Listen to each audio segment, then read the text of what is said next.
세상 알기 일명 사과세알 두 번째 강좌인데요. 첫 번째는 우리 이상민 박사님의 세금을 더 거둘까요? 나라 재생이 파탄나면 이런 주제로 한번 했고요.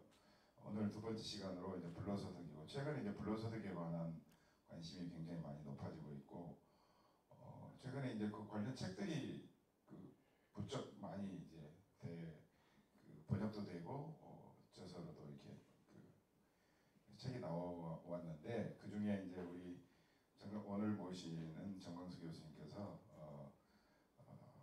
가장 최근이죠. 불로소득에 관한 책으로는 부자들의 정체 앤드류 세이어가 쓴 책을 이제 교수님께서 번역을 하셨고 그래서 우리도 한번 불로소득에 관한 얘기들을 한번 들어봤으면 좋겠다 이런 차원에서 정광수 교수님을 모셨습니다. 멀리서 대구에서까지 오셔서 우리들한테 이렇게 귀한 말씀을 오늘 해주실 걸로 기대가 됩니다. 정광수 교수님을 큰 박수로 맞춰주시면 고맙겠습니다. 마이크를 이걸 써. 이거보다는 이게 더 낫더라고요.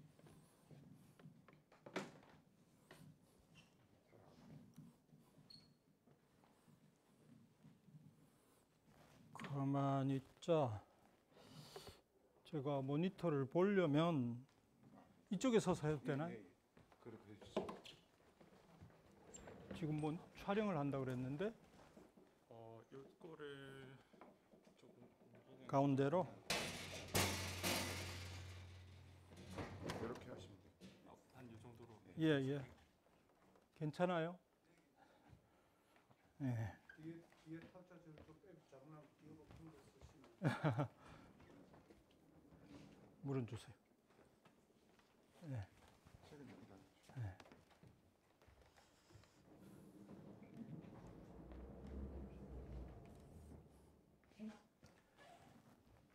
예, 방금 소개받은 전광수라고 합니다.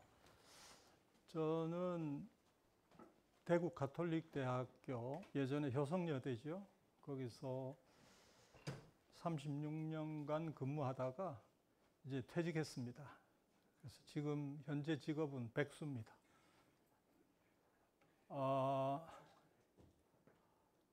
제목이 불로소득은 정말로 문제일까? 약간 헷갈리죠.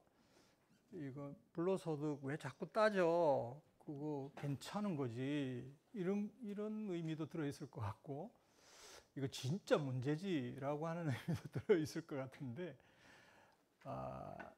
제가 말씀드리려고 하는 바는 후자입니다. 불로소득이 정말 문제다 하는 것을 오늘 좀 말씀드리려고 하는데요. 방금 송 교수님이 소개하셨듯이 최근에 제가 앤드류 세이어라고 하는 사람의 책을 번역해서 출간을 했습니다. 그래서 이 책의 주제가 불로소득 문제인데요. 책 제목은 불로소득 시대 부자들의 정체입니다. 그래서 이 사람의 책의 내용을 좀 간략하게 요약해서 말씀드리도록 하겠습니다.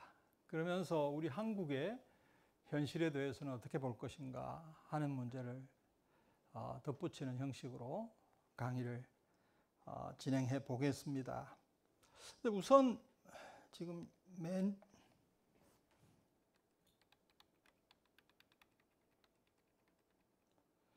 이거를 맨 뒤쪽에 슬라이드 18쪽에 나오는데요. 우리 한국의 이 불평등이 장기적으로 어떤 추세를 보였는가 하는 것을 가장 분명하게 보여주는 그래프라고 생각합니다.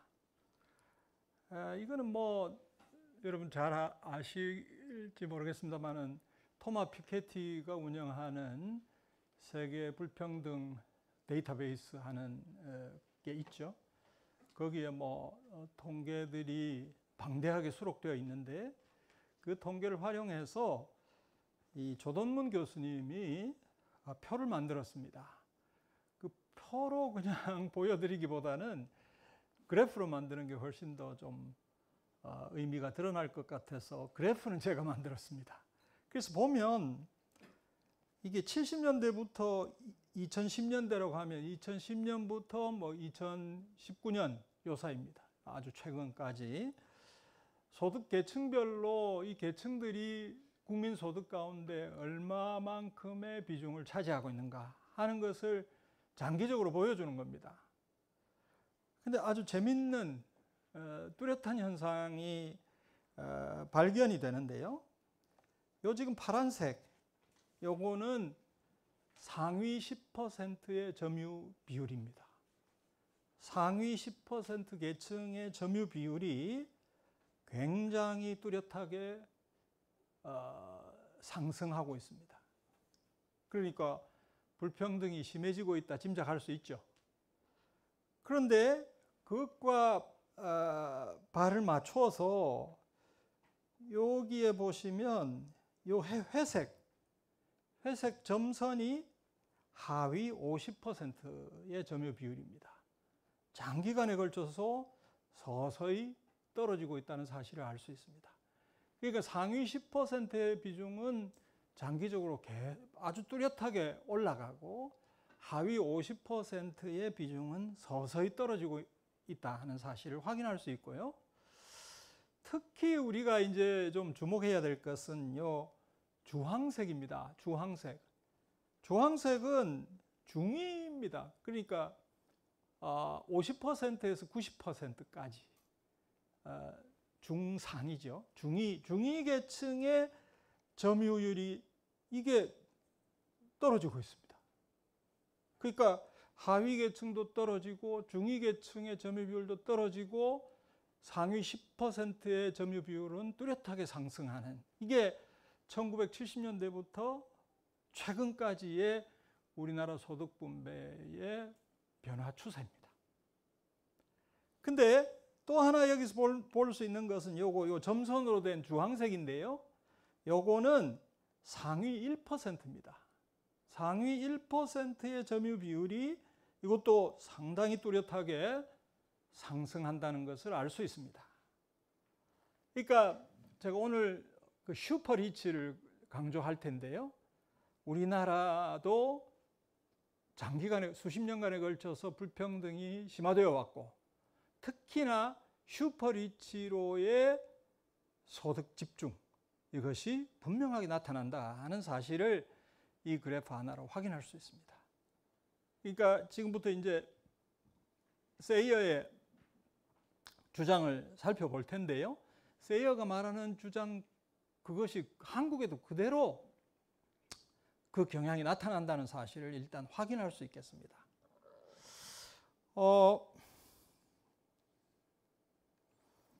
근데 이 그래프에 포함되지 않는 요인이 있어요. 한국에서 굉장히 중요한 요인. 그게 뭐냐면 토지입니다. 토지. 부동산, 토지. 이게 국민 소득 계정에는 이 부동산 소득 중에는 뭐 임대 소득도 있고 자본 이득도 있고 한데 이 중에 아주 일부밖에 포함이 안 돼요. 그러면 부동산을 가지고 투기를 해서 엄청난 돈을 벌었다, 이게 반영이 안 되는 거예요. 그러니까 국민소득 계정에서 파악되는 이 분배 실태하고 우리 일반인들이 피부로 느끼는 이 분배 실태하고가 괴리가 있는 거예요. 굉장히 심각한 것 같은데 국민소득 계정으로 보면 별거 아닌 뭐 그런 것을 확인하게 되죠. 그래서 우리 한국의 특수성, 이게 뭐냐 하면 이 그래프는 땅값입니다. 땅값 총액이 GDP의 몇 배냐? GDP 대비 땅값의 배율을 보여주는 그래프인데요. 여기 지금 16개 OECD 국가의 그래프가 나와 있습니다. 이것도 뭐 옛날에는 이런 그래프도 못 그렸어요. 근데 1990년대부터 이제 국제기구에서 이 통계를 수집해야 된다, 그렇게 해서 지금은 그래도 한 16개 국가의 이 땅값 통계를 구할 수가 있습니다. 그래서 이 그래프를 그린 것이죠. 그랬더니 제일 위에 압도적인 1등을 차지하는 것이 한국입니다. 한국이 압도적인 1등이고요. 나머지 OECD 국가들은 뭐 3배, 2배, 1배 요 사이에서 왔다 갔다 합니다. 땅값이 GDP의 몇 배냐 했을 때. 그래서 우리가 흔히 뭐 그냥 한국은 세계 최고의 땅값, 한국의 땅값은 세계 최고 수준이다 이런 말을 해왔어요. 근데 이게 상당히 사실일 가능성이 크다. 물론 전 세계를 대상으로 그린 그래프가 아니라서 단정할 수는 없지만 한국 땅값 그리고 거기다 건물까지 더한 한국 부동산 값이 세계 최고 수준이다라고 얘기할 수 있겠습니다. 그러니까 이 문제가 있다고요. 이 문제는 아까 앞에 그래프에 반영이 안 됐어요. 그러니까 이것까지 감안해서 우리가 분배 문제를 생각을 한다면 야 이거 한국은 정말 심각하다 그렇게 생각할 수 있고 그거는 이제 일반인들이 우리 한국의 일반인들이 느끼는 그 감정과 비슷한 거죠. 그래서 사실은 일반인들이 오랫동안 생활하면서 가지게 되는 상식이라는 게 어찌 보면 학자들의 이론보다도 훨씬 더 진실에 가까울 때가 많아요.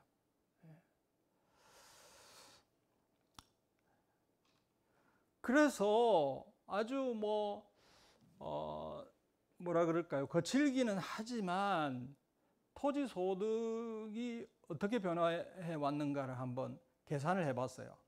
여기서 나오는 토지 소득은 토지 자본 이득입니다. 이거는 한국은행에서 발표하는 토지 자본 이득이고요.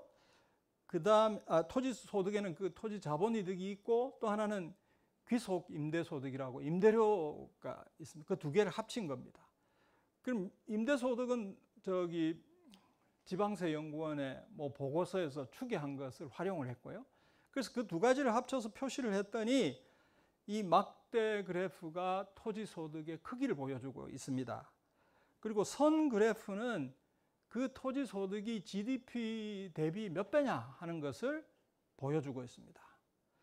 대체로 보면 토지 소득이 한 300조 내지 400조. 물론 이게 다 실현돼서 뭐 지출이 되고 이런 건 아니에요. 여하튼 발생한 토지 소득이 300조 내지 400조 이러다가 이 2020년에는 여러분 잘 아시다시피 이 투기 광풍이 불어가지고 뭐 난리가 났잖아요.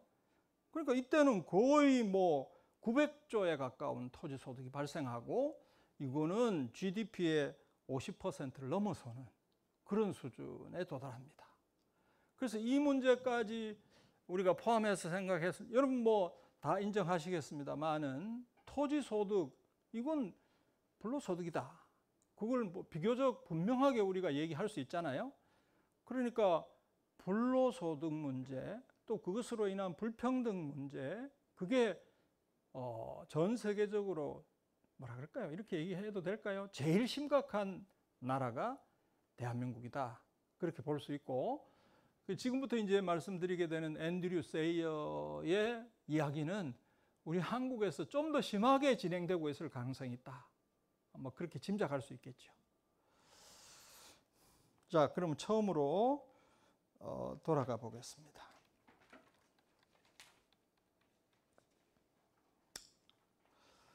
예, 이거는 그 앤드류 세이어의 오른쪽 것은 이 원서 표지 사진이고요. 그 원 제목은 Why We Can't Afford the Rich입니다. 우리는 왜 부자들을 감당할 수 없는가? 그런 얘기입니다. 이 감당한다는 것은 뭐 잘 아시죠? 감당이 안 돼. 이런 뜻이에요. 아이고, 그 친구 감당이 안 돼. 할 때 그 뜻이에요. 우리는 왜 부자들을 감당할 수 없는가? 이렇게 제목을 붙였고요. 그렇게 직역을 했다가는 우리 독자들이 잘 금방 그 의미를 캐치를 못하실 것 같아서 저는 불로소득 시대 부자들의 정체 이렇게 이제 제목을 붙였습니다. 이 왼쪽에 있는 것이 이제 번역서의 표지 사진입니다. 이 앤드류 세이어가 누구냐 했을 때 경제학자들은 좀 잘 모를 수 있어요. 그런데 사회학 하는 분들한테는 굉장히 좀 유명한 분인 것 같고요. 영국의 사회학자입니다. 사회학자고 자기 스스로는 그렇게 소개합니다. 스스로를 사회이론 정치경제학 교수다. 스스로 그렇게 소개합니다. 도덕경제라는 분야를 오랫동안 연구를 했고요. 이게 이제 재밌는 개념인데요. 도덕경제라는 게. 오랫동안 연구를 했고, 연구 범위가 굉장히 넓어서 뭐 사회과학 방법, 윤리, 계급, 불평등 뭐 이런 등등의 문제를 광범위하게 연구했습니다. 이 책에는 이분이 뭐 평생 그렇게 관심을 가지고 연구하던 관점들이 거의 대부분 녹아들어 있다. 그렇게 이제 보여지고요. 근데 이분의 기여가 뭘까? 이분의 가장 큰 기여가 뭘까? 이런 생각을 좀 해봐야 되는데, 요새 뭐 불평등 관련 책들이 많이 나와서 뭐 그 중에 하나 아니냐 이렇게 생각하실 수 있는데 조금 특색이 있어요. 뭐냐면 경제학에서, 여기 한번 경제학 전공하시는 분들이 여럿 계실 것 같은데요. 경제학에서는 이 불로소득이라는 개념을 사용을 안 해요. 사용 안 합니다. 경제학에서 이게 사라져버린 개념인데 앤드류 세이어가 복원시키고 있다. 사실 경제학이 처음부터 이 불로소득 개념을 안 썼냐면 그렇지 않고요. 고전학파 경제학자들은 분명하게 이 불로소득 개념을 사용을 했고, 또 뭐가 불로소득인지 그렇게 구분도 했고 했습니다. 그러니까 고전학파의 그 전통이 후대로 오면서 사라져버린 것이죠. 아마 결정적인 계기는 고전학파에서 신고전학파로 넘어가면서 이 불로소득 개념이 사라졌다. 그렇게 볼 수 있습니다. 근데 이제 세이어가 이 개념을 복원시킨 것이죠. 세이어가 이 개념을 복원시키고 나니까 세이어의 영향을 받은 것인지 하여간 그 무렵 이 불로소득 자본주의라고 하는 이론들이 유럽을 중심으로 등장하기 시작합니다. 그래서 책들도 여러 권 나오고요. 최근에는 하나의 흐름을 형성했다 이렇게 생각이 돼요. 지배적인 흐름은 아닙니다. 왜냐하면 여러분 여기 혹시 경제학 교수님 계실지 모르지만 뭐 불로소득이 중요하대. 불로소득으로 자본주의를 분석해야 돼. 그럼 대부분 한 90% 이상의 경제학 교수들이 웃기고 앉아 있네. 그건 뭐 장난치는 거야, 뭐야? 그게 무슨 학문이야? 그게 무슨 과학이야? 그렇게 반응할 거예요. 그런데 아무튼 이 앤드류 세이어의 불로소득 개념을 받아들여서 이렇게 저렇게 불로소득 자본주의론을 말하는 학자들이 유럽을 중심으로 해서 나오기 시작했습니다. 이제 하나의 흐름을 형성한 셈인데요. 시간이 가면 이게 좀 더 강화되지 않을까 저는 그렇게 짐작을 하죠. 왜냐하면 현실이 그러니까. 현실이 그렇고 현실을 좀 더 잘 설명할 수 있는 이론이니까 좀 더 힘을 얻지 않을까 그렇게 생각합니다. 여러분이 아시다시피 그 토마 피케티라고 하는 프랑스 경제학자가 2010년대에 이 불평등 문제를 본격적으로 다루는 책을 출간을 했죠. 뭐 이 사람은 토마 피케티는 책을 쓰면 뭐 두께가 뭐 700~800페이지, 1000페이지 뭐 이런 책을 출간을 하는데요. 이 사람은 아마 세계 경제학의 흐름을 완전히 뒤집어 놓은 사람이라고 할 수 있죠. 그 전까지만 해도 뭐 경제학에서 분배? 아니 분배가 그 무슨 문제 있어? 분배는 성장만 잘하면 저절로 잘 되는 거 아니야? 분배는 그 늘 시장에서 이루어지는 분배는 정당한 거 아니야? 뭐 그런 관념이 지배적이었는데 토마 피케티가 나와서 그거를 완전히 뒤집어 버렸습니다. 그리고 분배는 늘 그렇게 잘 되는 게 아니다. 자본주의 역사 가운데 분배가 좀 괜찮았을 때가 일정 시기 있었는데 그게 뭐 1940년대부터 70년대 사이 요 때뿐이다. 요 때뿐. 그 이외의 시기에는 불평등이 극심했다. 근데 이 사람이 뭘 했냐 하면 단순히 말이나 주장으로 그렇게 이야기한 게 아니라 데이터를 수집을 했어요. 데이터를 수집을 해서 데이터라는 게 뭐냐 하면 저기 어디 뭐 세무서 창고에 처박혀 있던 징세 자료 뭐 이런 것들 그죠? 그거를 수집을 해가지고 수집을 했는데 그걸 통계로 어떻게 만들겠습니까? 그러니까 이 사람이 대단한 사람인 거예요. 그런 참 복잡한 원자료를 수집을 해서 통계를 만들었는데 이 통계가 포괄하는 범위가 거의 300년 가까이 된다는 겁니다. 이렇게 수집한 통계, 그걸 프랑스, 영국, 미국, 심지어 나중에 가면 뭐 일본 뭐 등등 이런 쪽의 통계를 모으기 시작했고 피케티가 알려지기 시작하니까 전 세계에서 이 문제에 관심 있는 사람들이 그 방식을 활용해서 또 통계를 만들고 그걸 아까 말씀드린 데이터베이스에 보고를 하고 그 전 세계적으로 불평등에 관한 통계가 축적이 되고 있습니다. 그러니까 이 사람 토마 피케티는 대단한 사람이죠. 대단한 사람입니다.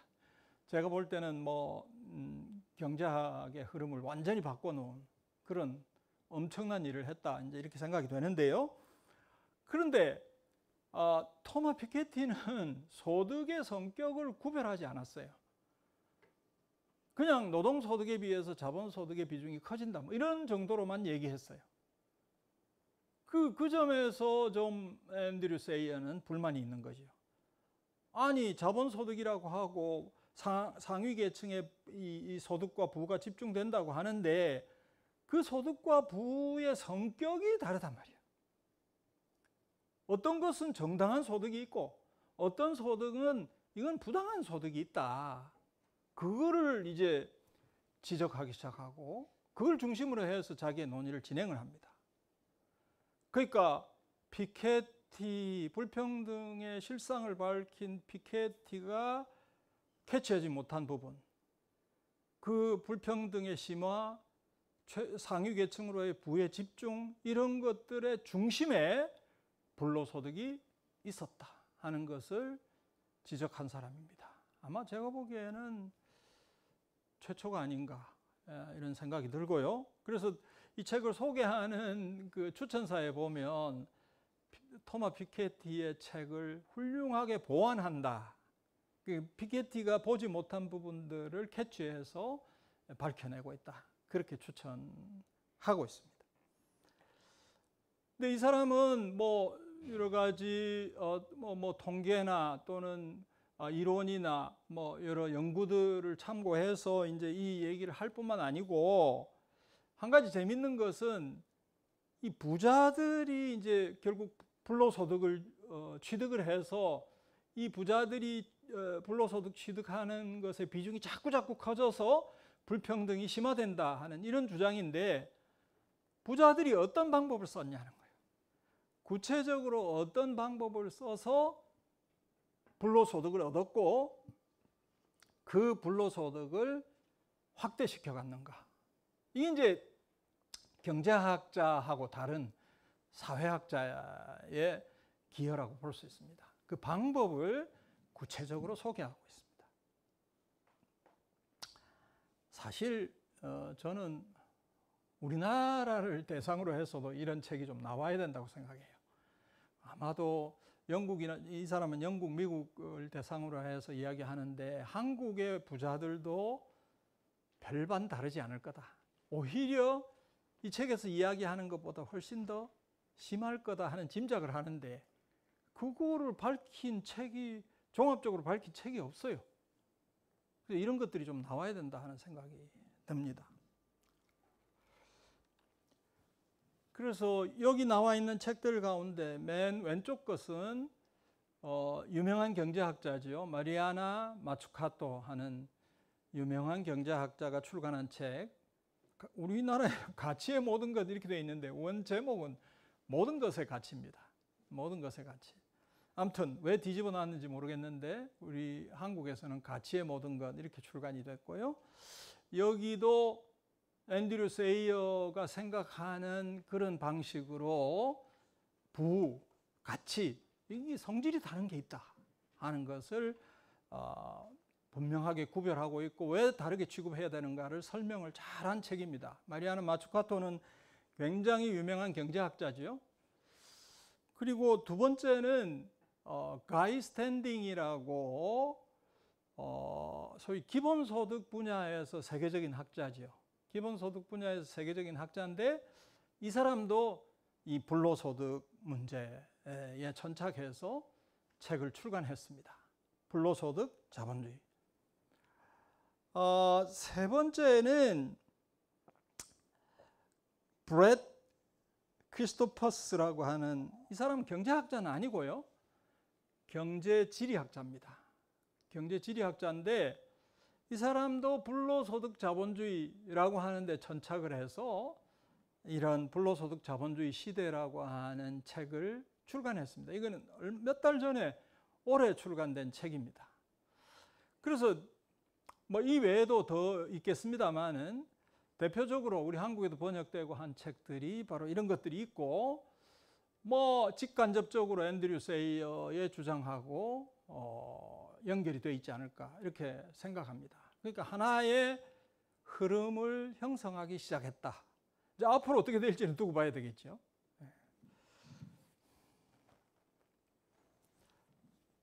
자, 이 앤드류 세이어가 이제 불평등이 심화된다, 부가 상위 계층에게 집중된다. 그런 이야기를 하는 거는 토마 피케티나 다 똑같은데요. 이 사람은 특히 어디에 집중하느냐 하면 상위 계층 중에서도 슈퍼리치에 주목합니다. 슈퍼리치. 그러니까 이 사람은 우리가 보통 1% 대 99% 뭐 그런 얘기를 많이 하잖아요. 이 사람은 1% 중에서도 0.01%, 이 슈퍼리치입니다. 0.01%와 99.99% 사이에 이 불평등 확대, 그거를 지적을 합니다. 자, 그걸 전적으로 아주 단적으로 보여주고 있는 그래프가 이 책에 나오는데요. 지금 여기 나와 있는 두 그래프입니다. 이 두 그래프는 내용이 뭐냐 하면 왼쪽 그래프는 1947년부터 1979년 사이에 미국의 계층별 가구 평균 소득의 변화율을 표시하고 있습니다. 이 기간 사이에. 그걸 보면 거의 전 계층에서 평균 소득이 상당히 증가했다는 사실을 확인할 수 있고요. 특히 이 하위 계층의 소득 증가율이라고 하는 것이 뚜렷하다 하는 것을 볼 수 있죠. 그래서 이 시기에 분배가 개선되고 또 노동자의 황금 시대다 뭐 그렇게 부를 정도로 아주 분배 상태가 좋았던 시대인데 이 그래프에서 그걸 확인할 수 있습니다. 반면 상위 5%를 보면 상위 5%는 상대적으로 소득 증가율이 그렇게 안 높아요. 하위 계층보다도 낮아요. 그러니까 이게 불평등이 오히려 축소되는 현상이 이 시기에 나타나는 것이죠. 그게 뭐 왜 이런 일이 벌어졌냐 하는 것은 토마 피케티 책에서 아주 자세하게 설명을 합니다. 그런데 오른쪽을 보면 똑같은 방식으로 미국 가구의 평균 소득이 어떻게 변했는가를 보여주는데 시기는 언제냐? 1979년부터 2012년 사이. 이때는 토마 피케티가 이야기하듯이 불평등이 다시 심해지기 시작한 시기입니다. 거의 최근에 이르기까지. 이거 보시면 이 하위에서 시작해서 80%까지 평균 소득이 거의 변화가 없어요.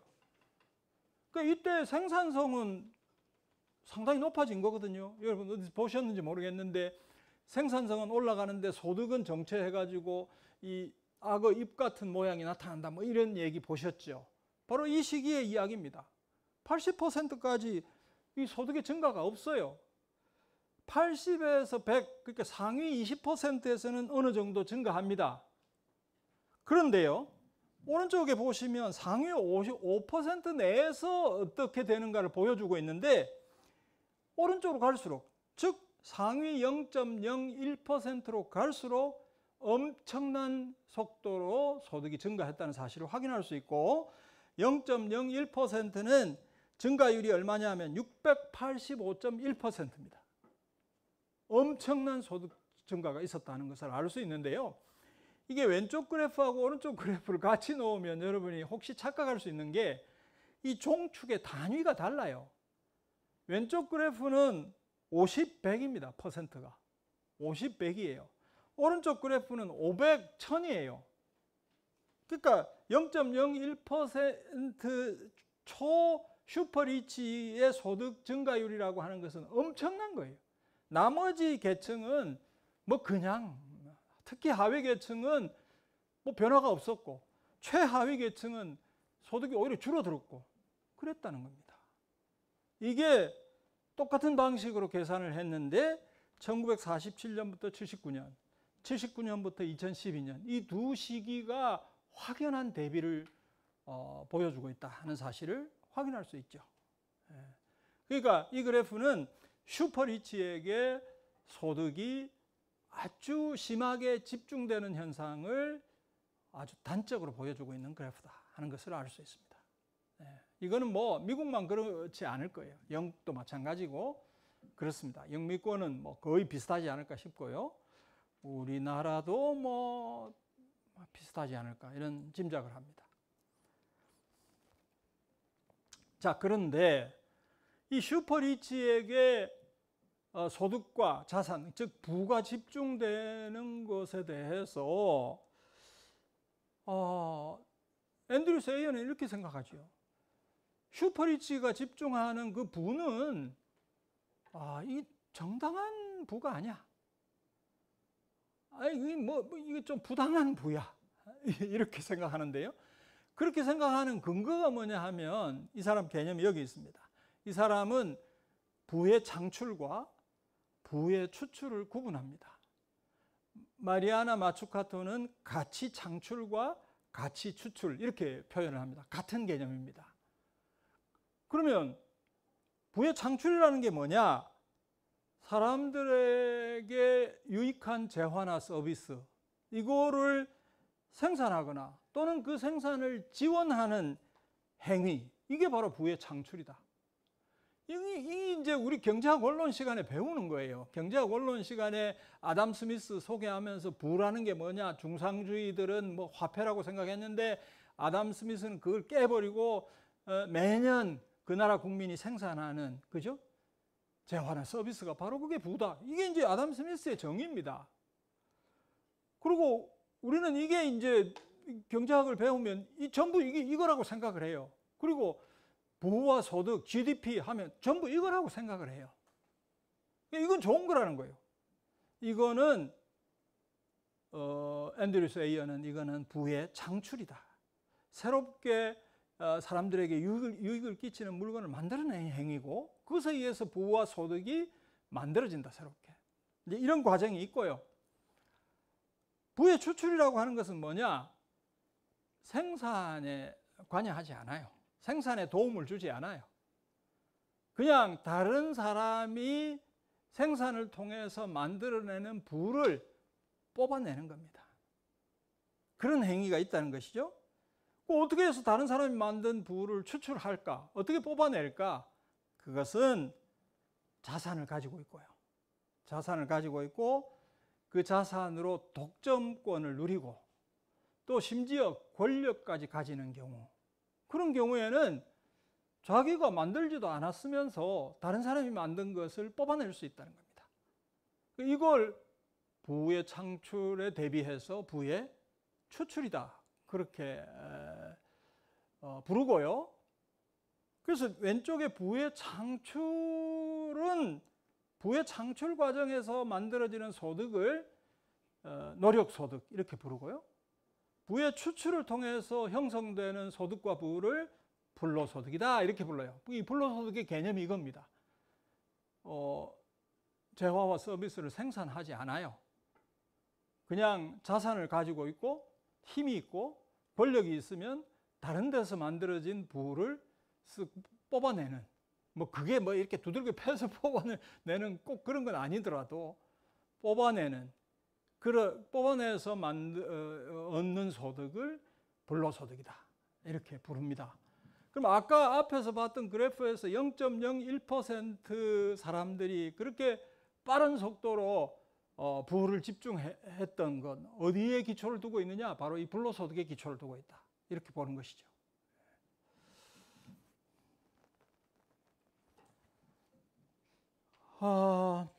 그런데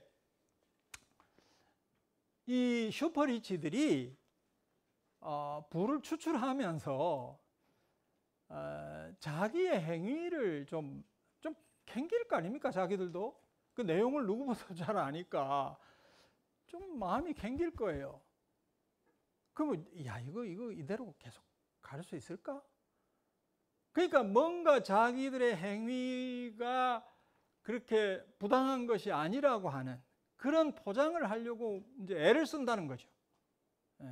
거기에 활용되는 것이 무슨 미디어, 그리고 학자들의 이론, 뭐 이런 것들이 활용이 됩니다. 우선 그러니까 이 사람들은 부의 추출을 통해서 돈을 버는데 이게 마치 부의 창출인 것처럼 포장을 한다는 거예요. 그런 여러 가지 방법을 여기서 이제 소개를 하고 있는데요. 우선 첫 번째로 용어, 말을 혼탁하게 만들어 버립니다. 말을. 대표적인 게 돈벌이, 벌이, 투자, 부, 이게 다 두 가지 의미가 다 들어가 있다는 거예요. 하나는 새롭게 재화와 서비스를 생산한다 하는 의미가 들어가 있고요. 또 하나는 그냥 돈 버는 거예요. 돈 벌었어. 그 두 가지 의미가 같이 들어있고 또 그냥 돈 벌었어 하는 건 부의 추출이죠.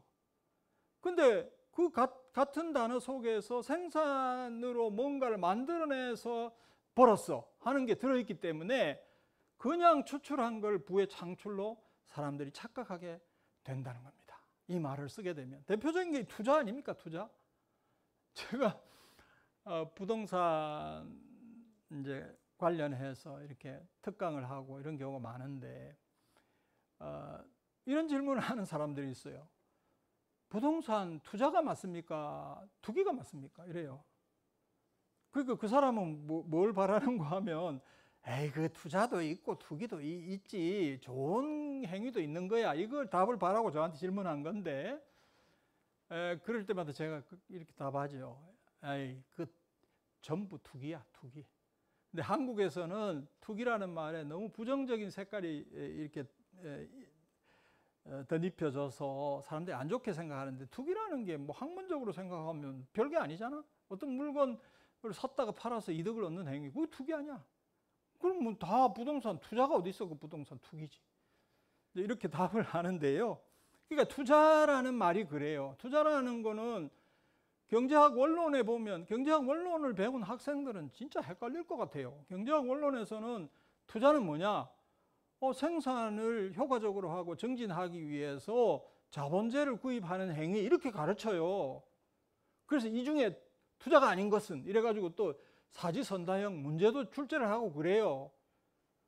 그러면 이제 그 경제학 원론을 배운 학생들은 투자라는 건 이거 좋은 거야. 응?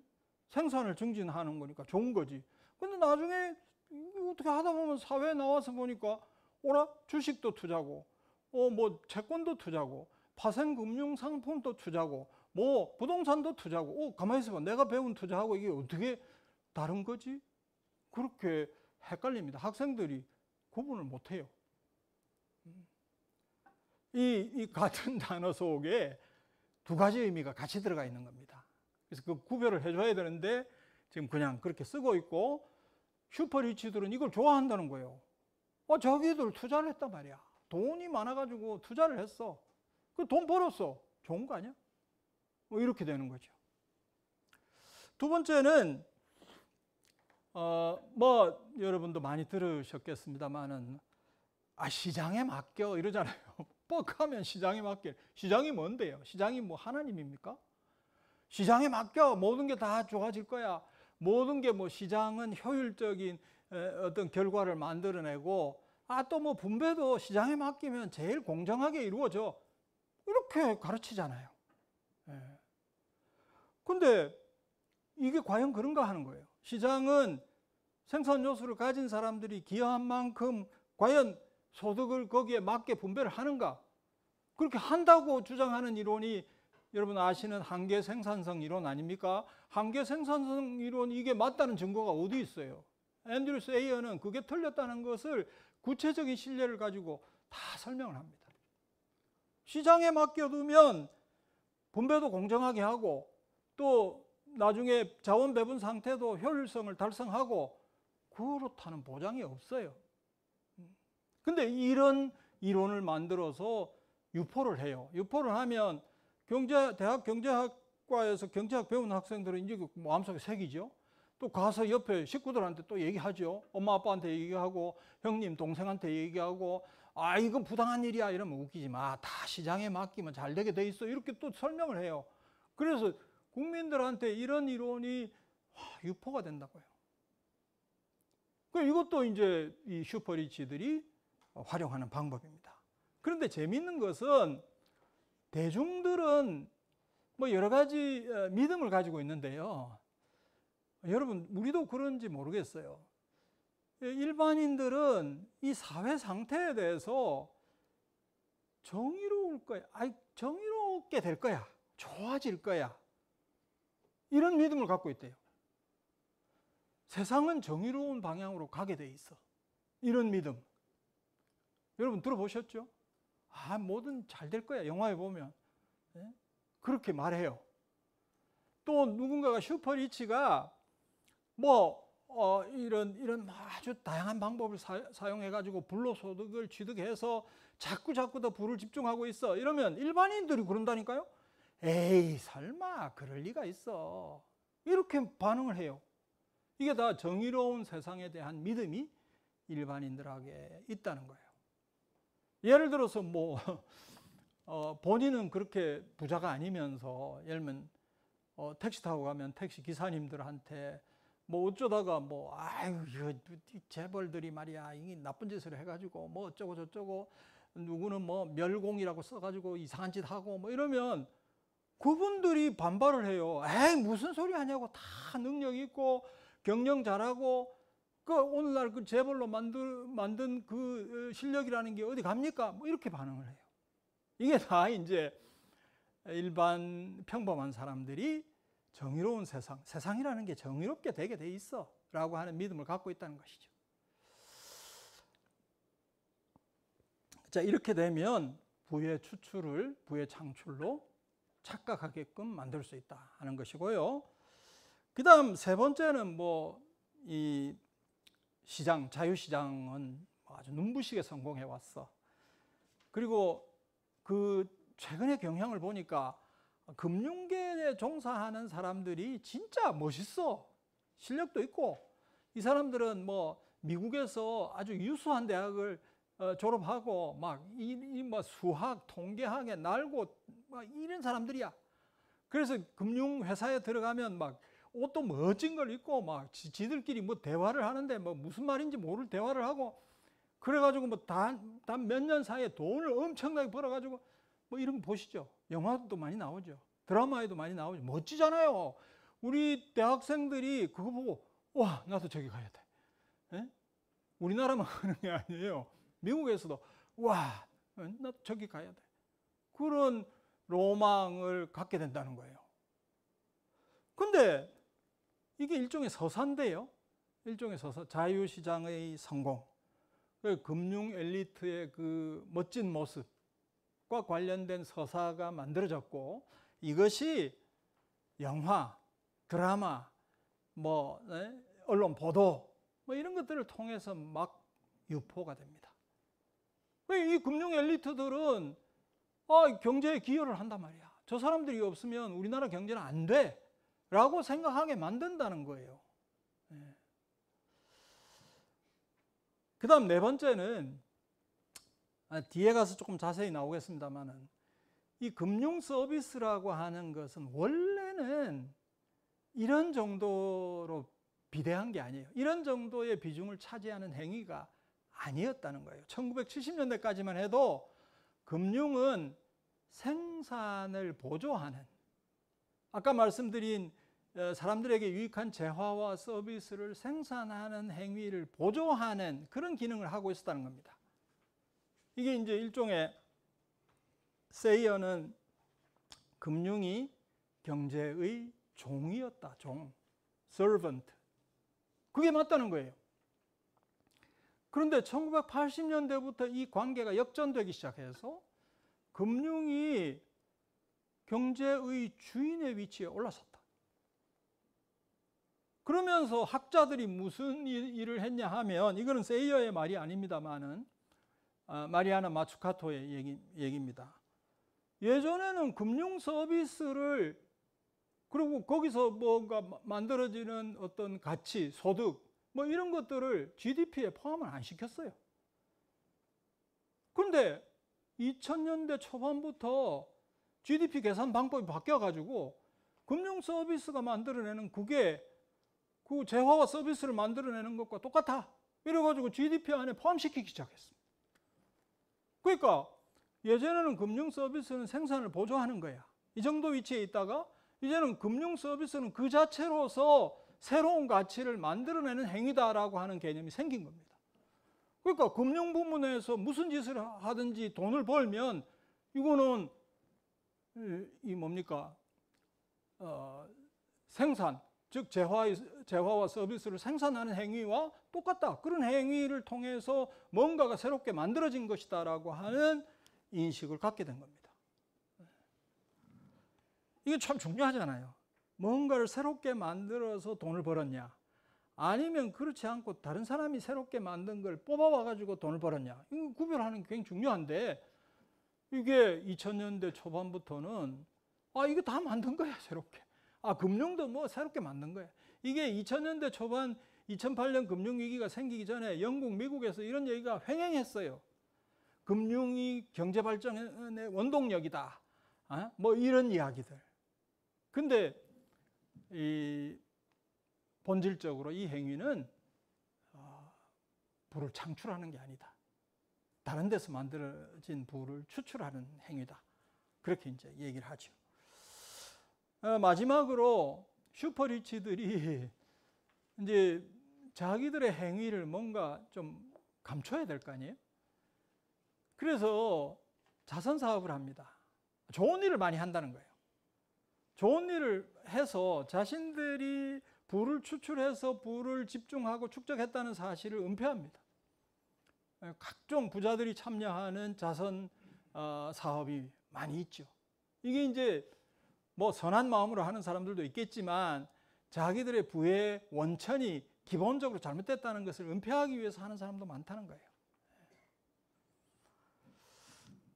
자, 이런 방법을 사용해서 부의 추출을 부의 창출로 둔갑시키는 그런 일이 벌어지고 있다 하는 겁니다. 자, 그렇다면 이 앤드류 세이어가 강조하는 이 불로소득이 어떤 것들이 불로소득이냐? 아주 뭐 여러 가지를 이야기를 하는데요. 우선 첫 번째로 토지에서 발생하는 소득입니다. 토지를 가지고 있으면 지대소득을 얻고요. 또 그걸 가지고 있으면 값이 올라가지고 자본이득을 얻어요. 이것들은 다 불로소득이다. 이건 뭐 전통적으로 그렇게 분류를 해왔습니다. 토지에서 생기는 소득, 그것이 임대소득이든 자본이득이든 그건 불로소득이다. 그러니까 뭐 우리나라에서 부동산 투기로 돈을 벌었다. 그 불로소득이죠, 명백하게. 두 번째는 이자와 금융 투기를 통해서 얻는 이득. 요거는 이제 케인스가 강조했죠. 케인스는 이 이자 이거는 불로소득이다. 그리고 금융 투기를 통해서 이익을 얻는 거 이거 불로소득이다. 그래서 케인스는 심지어 불로소득자를 안락사시켜야 된다. 뭐 이런 주장까지 했습니다만. 근데 이자의 전부를 불로소득이라고 보기는 어려울 것 같고요. 자금을 빌려줘서 그 자금이 생산적인 투자에 활용되었다면, 그래서 거기서 이자를 얻는다면 그거는 불로소득으로 보기는 어려울 것 같고요.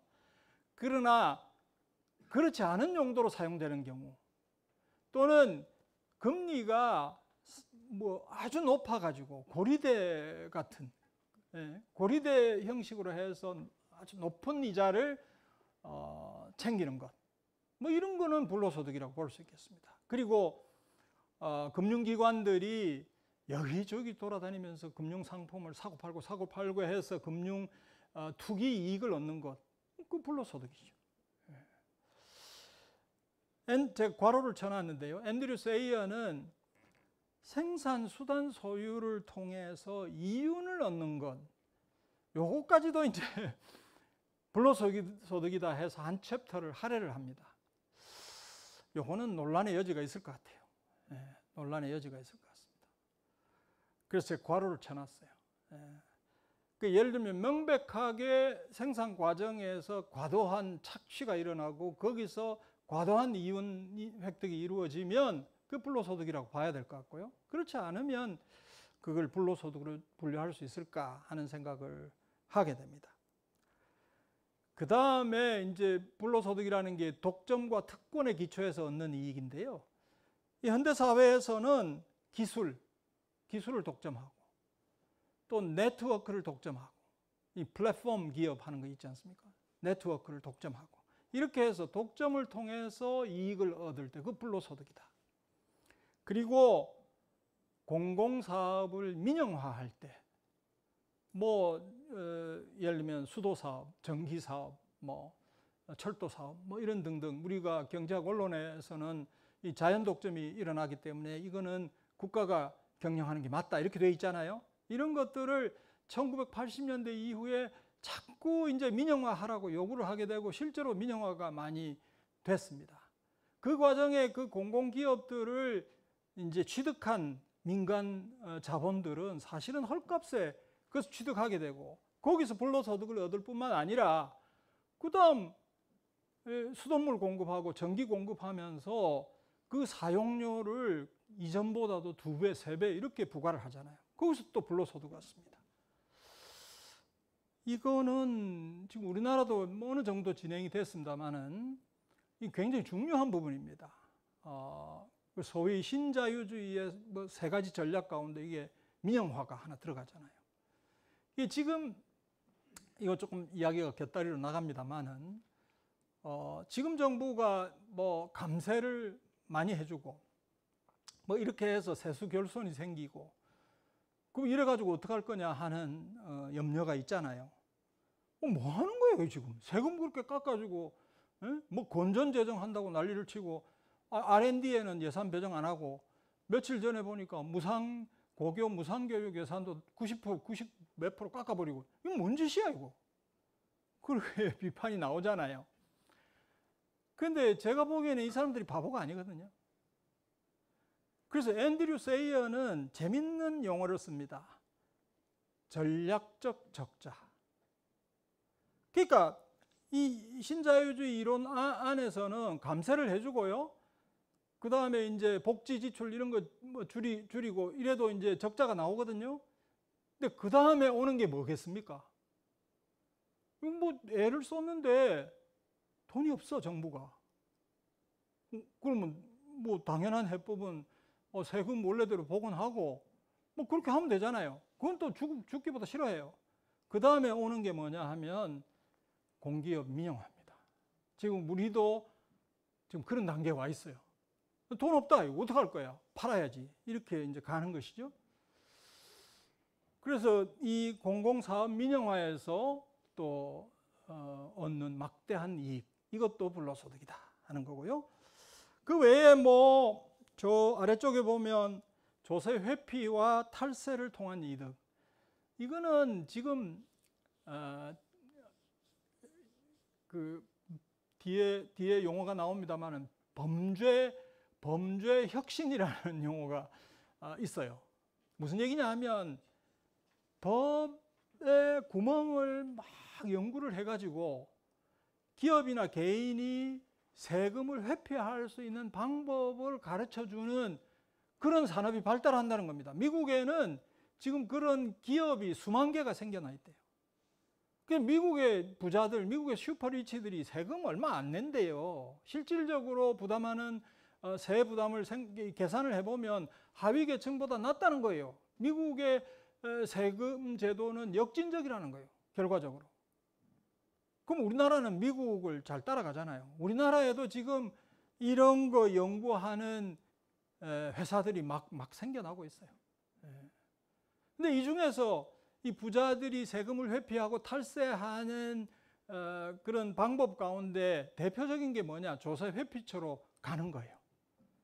이 조셉 회피처라고 하는 것이 뭐 저기 어디 섬들에 막 잔뜩 있고요. 뭐 전 세계에 퍼져 있습니다. 이거는 거의 뭐 페이퍼 컴퍼니죠. 그 조셉 회피처에 그 회사를 하나 가상으로 설립을 해가지고 돈은 한국에서 벌고 기장은 거기서 하게 해가지고 여기서 내야 될 세금 한 푼도 안 내고 거기서는 세금 안 걷어요.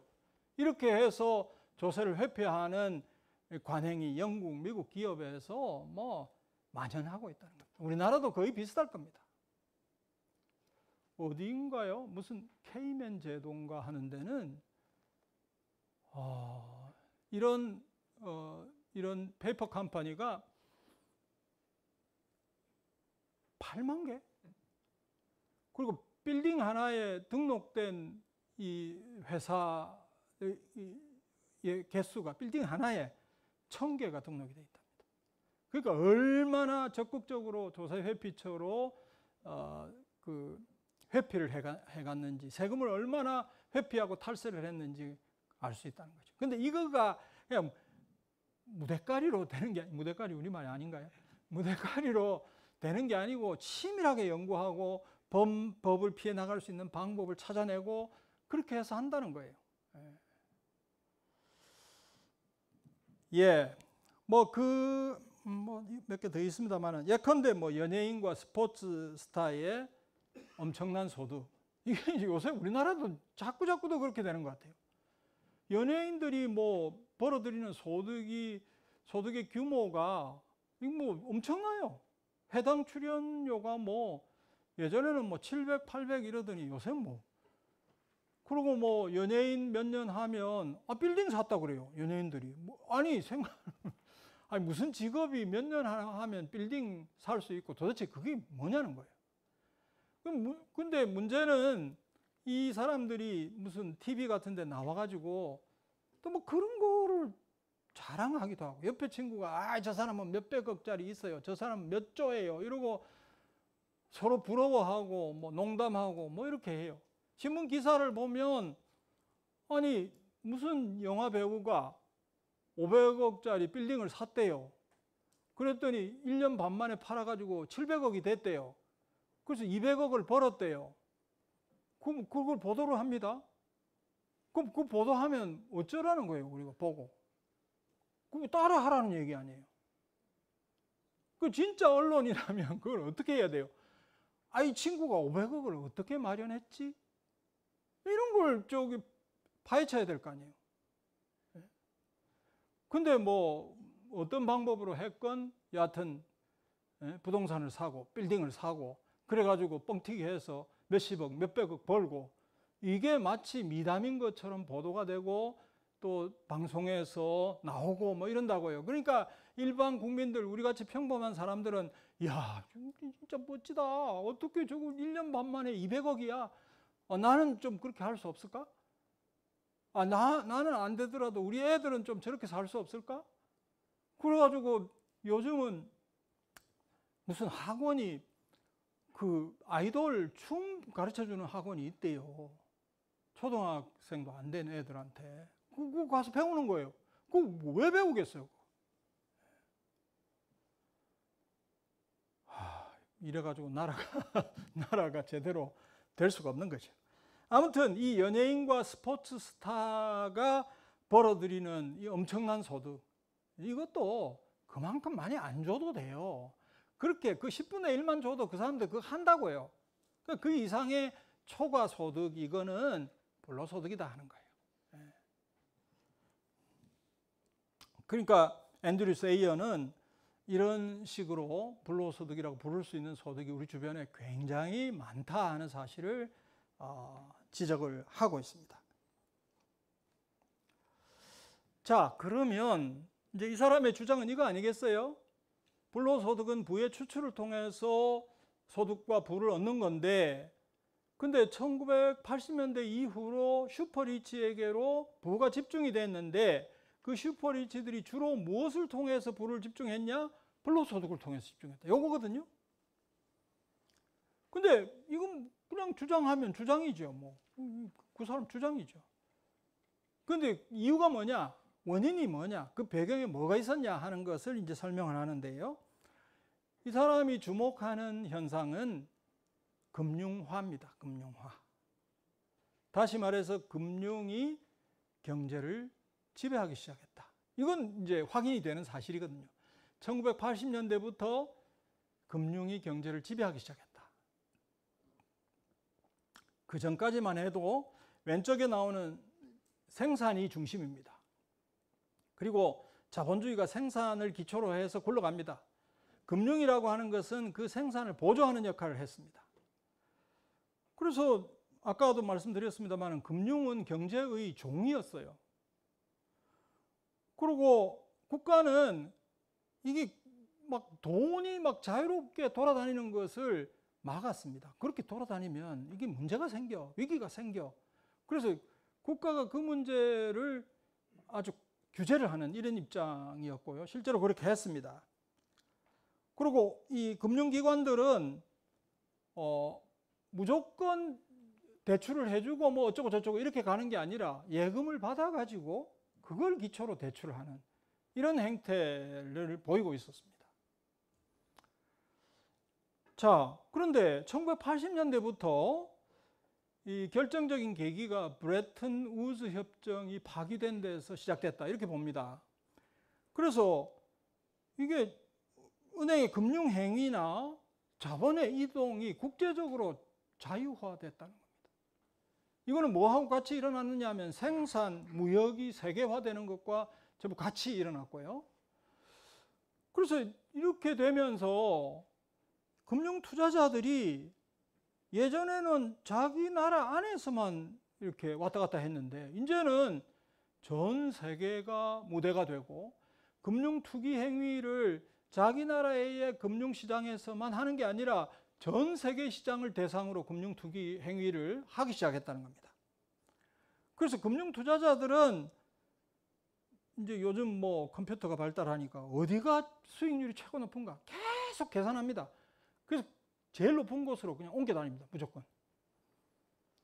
그 이 중에서 이들이 기피하는 데가 어디냐 하면 노동조합이 강한데, 세금이 무거운데 이런 데는 피해가고요. 그렇지 않은 데를 막 쫓아다닙니다. 그래서 이제부터는 이런 금융 상품에 대한 투기적 거래가 전 세계적인 범위로 행해지기 시작하고요. 국가가 뭘 좀, 야, 이거 안 되겠는데, 이거 이런 식으로까지 자유화되는 거는 이거 위험해. 근데 국가가 통제를 못 해요, 이제는. 그 오죽하면 누굽니까? 토빈이라는 경제학자가 토빈세, 조금이라도 그 자유롭게 움직이는 거 그거 좀 규제할 수 있도록 세금을 부과하자. 그렇게 주장을 했겠어요. 이렇게 되면서 이제 금융이 전 세계를 무대로 활개치기 시작합니다. 아니, 더 이상 뭐 생산을 하는 쪽에서 어떻게 하면 생산을 잘해서 장기적으로 이 기업을 발전시킬 건가, 이제 이거는 관심이 없어요. 단기적인 이익이 어디가 높은가 그것만 보고 움직입니다.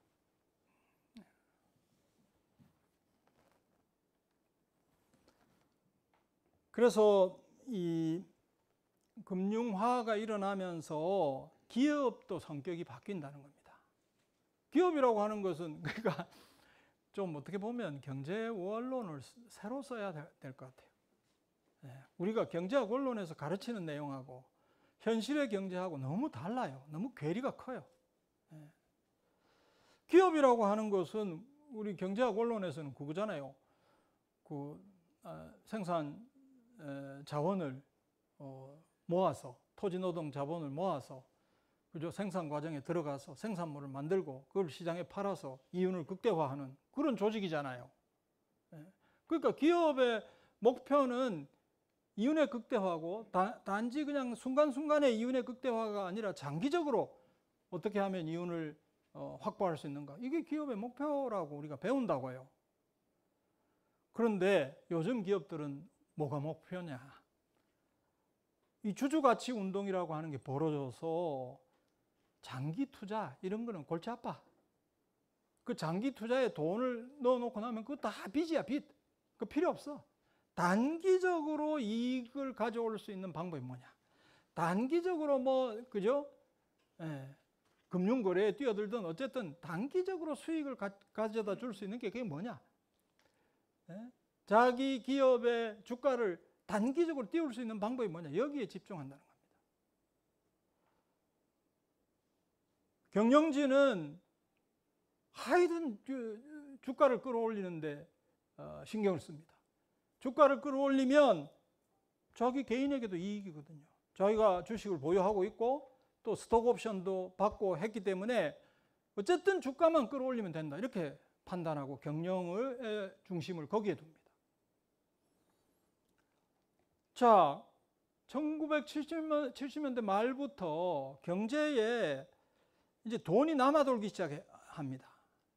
돈이 남아돌기 시작하고 그래서 돈이 돌아다니는데 이 돈이 어디로 가야 되냐 하고 보니까 생산 부문은 시원찮아요.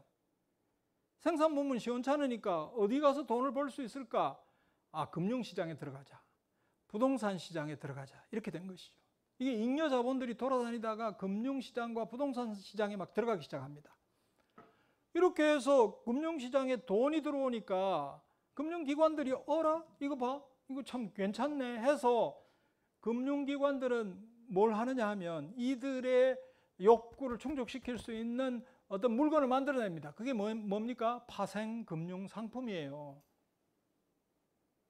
파생금융상품을 대거 만들어가지고 그거 만들 때 뭐 하버드, MIT 수학 잘하고 통계학 잘하는 애들 불러가지고 호텔방에 넣어놓고 연구시켰다는 거 아닙니까?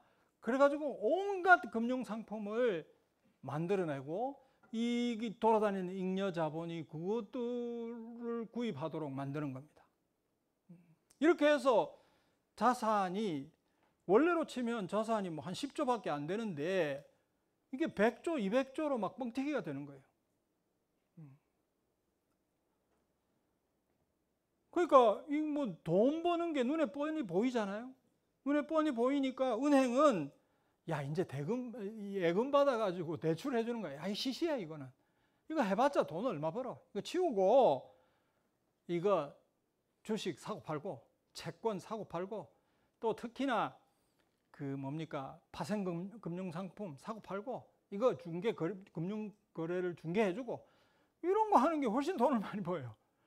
그 은행들도 거기에 집중하기 시작하고요. 그 다음 금융 투기를 하는데 자기 돈만 가지고 하지 않아요. 소위 레버리징 투기라고 해서 100억을 가지고 해서 200억을 번다면 생각을 하잖아요. 1000억을 하면 2000억을 버네?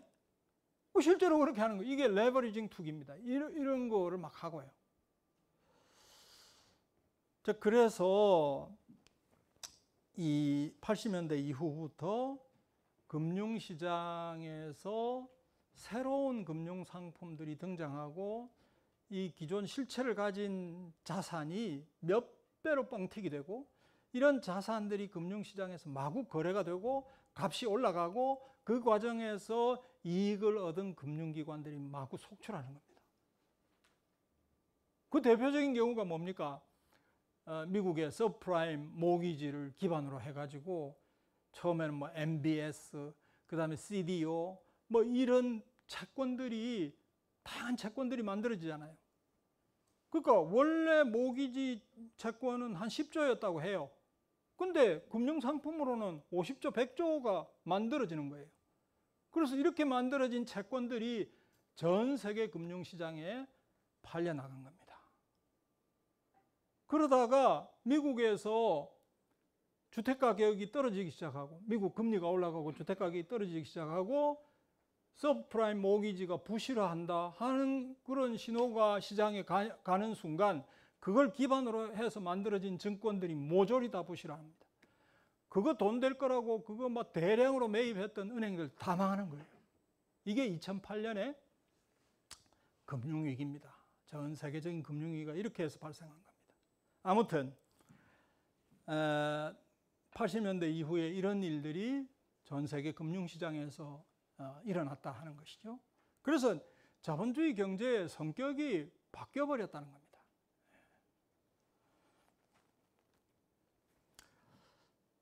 이제 요거는 조금 새로운 이야기를 하는데요.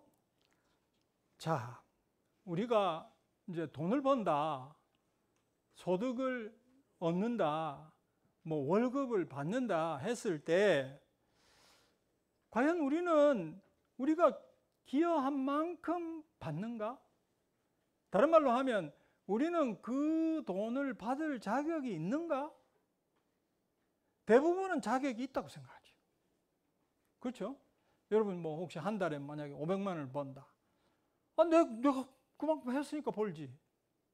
이렇게 생각을 하는데 곰곰이 따져보면 안 그렇다는 거예요. 곰곰이 따져보면 안 그렇다는 거예요. 그게 왜 그러냐 하면 우리가 하는 생산 행위가 우리의 힘만으로는 그 생산물을 만들어내지 못한다는 겁니다. 공유부라는 게 있다는 거예요. 그게 뭐냐? 뭐 토지, 자연 환경, 기술, 제도, 문화 이런 것들이 있다는 거예요. 우리가 어떻게 해서 돈을 버냐? 예를 들면 이런 비유가 좀 적절치 않습니다만은 제가 만약에 여기 와서 강의를 하면 뭐 강연료를 주실 거예요. 그러면 이거 돈 버는 거잖아요. 그러면 내가 다 기여한 겁니까? 이거 내 힘으로 다 만든 거예요? 아니잖아요. 뭐 이 사람이 쓴 책이 있잖아요. 내가 여기에 의존하잖아요. 그리고 이 대학에 이 시설이 있잖아요. 여기에 의존하잖아요. 그리고 제가 대구에서 진주까지 왔는데 고속도로 내가 이용했잖아요. 그러니까 우리가 알지 못하는, 우리 눈에 보이지 않는 우리의 행위를 도와주는 요소들이 우리 주변에 많이 있다는 겁니다. 그것이 공유부다. 어떤 경제학자, 제가 그 사람 이름이 기억이 안 나는데 굉장히 유명한 경제학자입니다. 우리가 벌어들이는 소득의 약 80%는 자기 게 아니다. 자기가 기여해서 만든 게 아니다라고 얘기를 해요. 80%는 공유부에서 비롯된다. 뭐 이런 주장을 하는 유명 경제학자도 있습니다. 그런데 그러니까 이 공유부라고 하는 것은 본질적으로 뭐예요? 사회적인 성격이 강하잖아요. 이건 사회화해야 하는 겁니다. 이 공유부는 내가 기여한 게 아니니까. 근데 이 공유부라고 하는 것이 지역에 따라서 큰 차이가 있다는 겁니다. 예컨대 미국 사회와 저 아프리카 어느 나라 사람은 똑같아요. 능력도 똑같아요. 그런데 소득에서 하늘과 땅의 차이가 있습니다. 공유부가 지역에 따라서 큰 차이가 있다. 같은 나라에서도 차이가 있다 하는 점이고요. 그 다음에 공유부에 이제 접근을 해야 우리가 경제 생활을 할 수 있잖아요. 내가 뭐 기존의 지식을 잘 습득을 해야 되고 제도도 잘 활용을 해야 되고 뭐 등등 환경도 잘 이용을 해야 되고 뭐 이래야지 내가 경제 생활을 제대로 할 수 있는데 이거를 누가 잘하느냐? 교육을 많이 받은 사람, 좋은 교육을 받은 사람은 공유부에 쉽게 접근을 하고요. 그렇지 않은 사람은 공유부에 접근이 어려워요. 이런 차이가 또 존재하고요. 그런데 제일 큰 문제는 뭐냐? 이 모든 사회 구성원들의 것이라고 할 수 있는 이 공유부를 슈퍼리치들이 사유화해 버린다는 겁니다. 이걸 사유화하게 되면 이제 문제가 생기는 거죠. 그러면 공유부를 사용할 때마다 그 사람한테 대가를 지불해야 돼요. 이 문제잖아요. 그러면 공유부를 사유한 사람이 가만히 앉아서 불로소득을 얻게 되는 겁니다. 그래서 여기에 담겨진 함의는 뭐냐 하면 공유부로 인해서 생기는 소득은 원칙적으로 사회화하는 게 맞다. 이걸 사회화해서 똑같은 권리를 가지고 있는 사회 구성원들에게 똑같이 나눠주자 하는 게 이게 기본소득이에요. 여러분, 기본소득 얘기가 많이 나오는데 기본소득이 뭐 그냥 돈 나눠주자 이런 개념이 아니에요. 우리나라에서 정치인들이 그렇게 쓰고 있는데 틀린 거예요. 다 이유가 있습니다. 개인이 노력해서 자기의 기여에 의해서 만든 소득은 그 사람이 전적으로 가지는 게 맞고, 사회에 기속돼야 될 소득은 사회 구성원들이 똑같이 누리는 게 맞다. 이게 기본소득의 개념입니다. 이게 정통파 기본소득론자의 주장입니다. 여러 계열이 있습니다만은.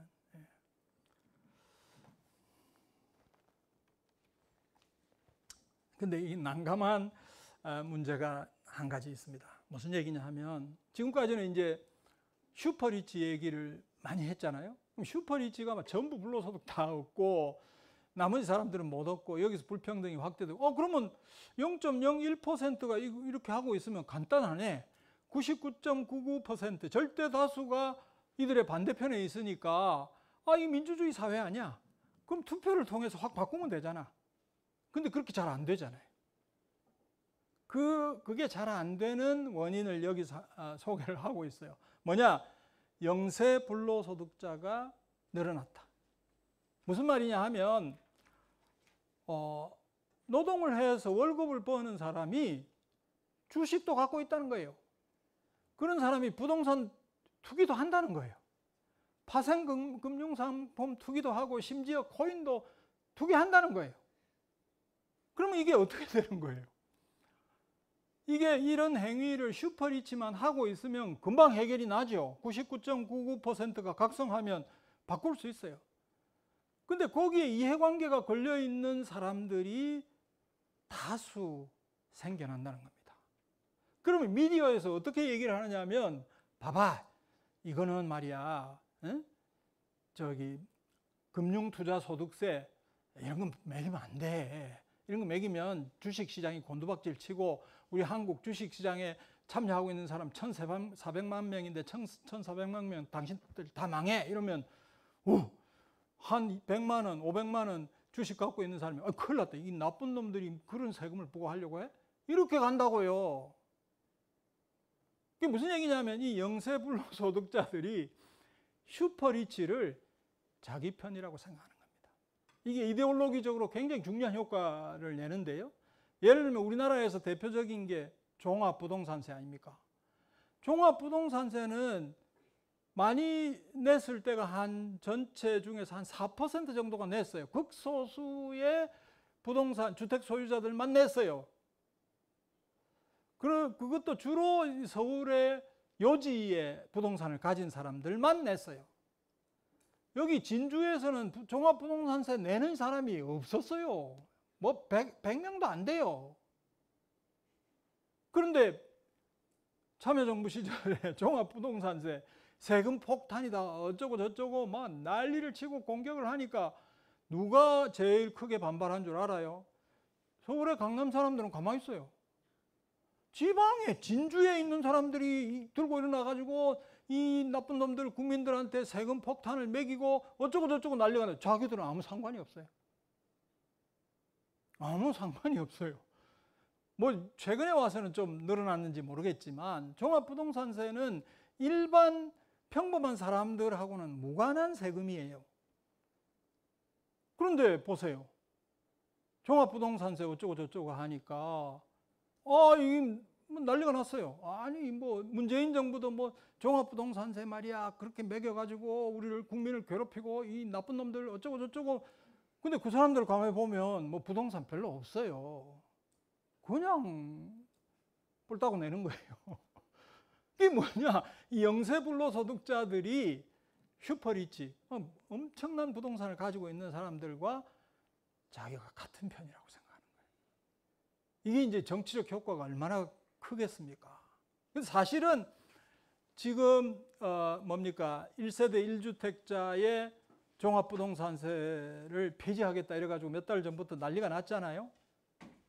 그럼 지금 여당은 뭐 벌써 오래전부터 출범하면서부터 그런 입장을 표명을 했고요. 이 더불어민주당이 그걸 폐지하겠다고 뜬금없이 그렇게 얘기를 해요. 그 제가 계산을 한번 해봤어요. 1세대 1주택자 중에서 얼마 안 내요. 하위 보통은 얼마 안 내요. 많이 내봐야 뭐 몇백만 원. 저 하위 10%는 뭐 8만 원. 하위 50%도 몇십만 원. 그러니까 1세대 1주택자 종부세를 폐지하겠다는 건 누구한테 이익이냐 하면 보통 사람들한테는 이익이 아니에요. 아주 초고가 주택을 가지고 있는 사람들. 이 사람들은 뭐 몇천만 원씩 이익을 봐요. 그러면 말을 할 때는 그래요. 아이고 1주택자들이 뭐 어렵게 집을 마련했는데 그분들한테 종부세 아이고 매기는 거 좀 그렇잖아요. 목적이 거기에 있지 않아요. 이 보통 중산층의 세액 부담을 줄여주는데 목적이 있지 않아요. 종부세도 그렇고 상속세도 그렇고 금융투자소득세도 그렇고 목적이 여기에 있지 않아요. 슈퍼리치에게 감세해 주는 게 목적입니다. 근데 마치 이 중산층을 위하는 것처럼 해가지고 뭐 세금 없애야지, 뭐 완화해야지, 뭐 유예해야지 이런 소리들을 하고 있는 겁니다. 뭐를 부추기냐 하면 영세불로소득자와 슈퍼리치하고 같은 편이라고 하는 그런 감정을 자꾸 부추기는 겁니다.